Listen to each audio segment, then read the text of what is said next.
जगह फुकाल नहीं हो वो समझ लो कि बहुत बड़ा दुर्भाग्य हो। सुनील चौहान उपाध्यक्ष खड़ा हो जाए जल्दी से, बेटिन डाला इनकी टोपी पहनावा इनके हच से, और भिड़ा फिर दुपट्टा भी डाल दा इनके अंदर। तो चौहान जी जब तक फोटो फाटो होकर बैठ जाए। अरे यार होरिया मत देख ले आशीष, भैया सेल्फी उल्फी उधर ले ली बात में। तो जब तक अम्मा तेल लगा करके और फैला करके फूकलिन तबे तक वो फुन्नू होला। जो छोड़ दिलिन उसके बाद वो नूनी हो जाला, नुन्नू। और नुन्नू 13 वर्ष के बाद क्यों नुन्नू भी नहीं रहता, वो लंड हो जाला। लंड के बाद पेलहड़ होला, चौथा स्थिति। अब छठवा स्थिति होला अढ़ैया। क्या समझ ला? तो ये कैटेगरी है लंड और बुर की, इसे हमें जानना चाहिए। ये गाली की कैटेगरी है बनारस में।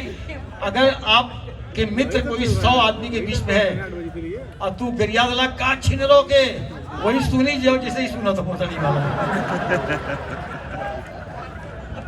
अरे बैठा यार। अच्छा कुंवर सिंह पार्षद कौन का मुजरा वाले तबे हम कहा कि इतना बोली कहाँ से भाई। अब कुंवर सिंह वैसे गांव से बोला ना, मुंह से नहीं बोला ना, जितना आवाज निकला था इसको गांव से निकला था उनके लिए। वैसे आपको मैं छाठ पर एक कविता सुना रहा हूं, इजाजत है?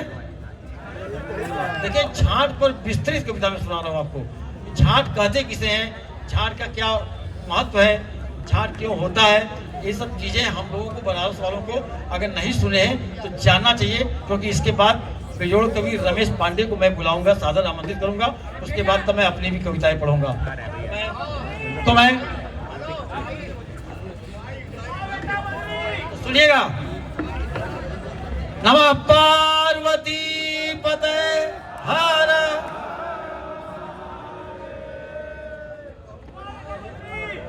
छाठ है नाजुक और अंतःकरण अबोध है, फिर भी बताएं आप क्यों क्यों छाठ से विरोध है। छाठ को सहलाइए नहलाइए लक्ष्य से, छाठ जो उखाड़ता वह शख्स माधर चोद है। बाबा न बढ़े छाठ तो कोई पकड़ नहीं सकता, न बढ़े छाठ तो कोई पकड़ सकता नहीं, और लंगोट से है झांकते कोई जकड़ सकता नहीं।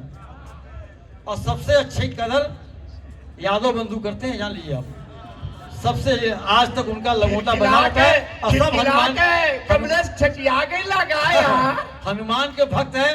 झांट देखा जा लेकिन लंड नहीं दिखा सकते, समझ लीजिए। तो न बढ़े झांट तो कोई पकड़ सकता नहीं, लंगोट से झांकते कोई जकड़ सकता नहीं।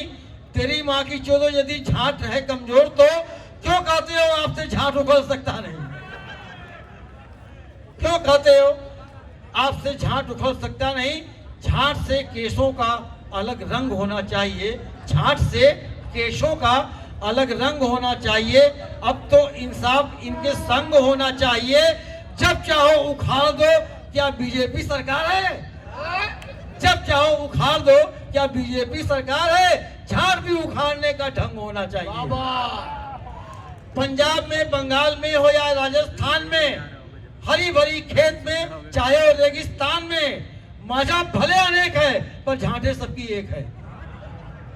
मजहब भले अनेक है पर झांटे सबकी एक है, किंतु परस्पर नोचते आपस में हिंदुस्तान में। क्योंकि परस्पर नोचते आपस में हिंदुस्तान में। चोद कर लौड़े की आत्मा झांट पे ही सो गई, चोद कर लौड़े की आत्मा झांट पर ही सो गई।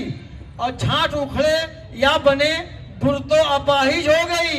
झांटों के ही बीच में रहता बहुमत लंड का, लोग कहते हैं मुड़ा दो जगह गंदी हो गई। लोग कहते हैं मुड़ा दो जगह गंदी हो गई। खाते नहीं है चाटते और कह रहे हैं कि चाट है। खाते नहीं, खाते हैं नहीं चाटते और कह रहे कि चाट है। पेलते ही टूट गई चूत है कि खाट है। पेलते ही टूट गई चूत है कि खाट है, और केस दाढ़ी मूछ बहुमत है तो बाल है। केस दाढ़ी मूछ बहुमत में है तो बाल है, अल्पमत में ट्रांसफर है तो बेचारा झांट है। अल्पमत में ट्रांसफर है तो बेचारा झांट है। गर्दन पर जिसके ब्लेड की धार होता है, छाटों के फिर भी चूत से ही प्यार होता है। मत उखाड़िए झांटे, किसी और की न सुलगाइए, झांट से ही चूत का श्रृंगार होता है। झांट से ही चूत का श्रृंगार होता है। और अंतिम है, मुर्दा न हल्का होता बेमिसाल कहते हैं। मुर्दा न हल्का होता बेमिसाल कहते हैं। कुछ गांडू तो इस झांट को जंजाल कहते हैं। संसद में एक दूसरे की झांट उखाड़ी जाए तो उसी अवस्था को शून्यकाल कहते हैं। उसी की अवस्था को शून्यकाल कहते हैं।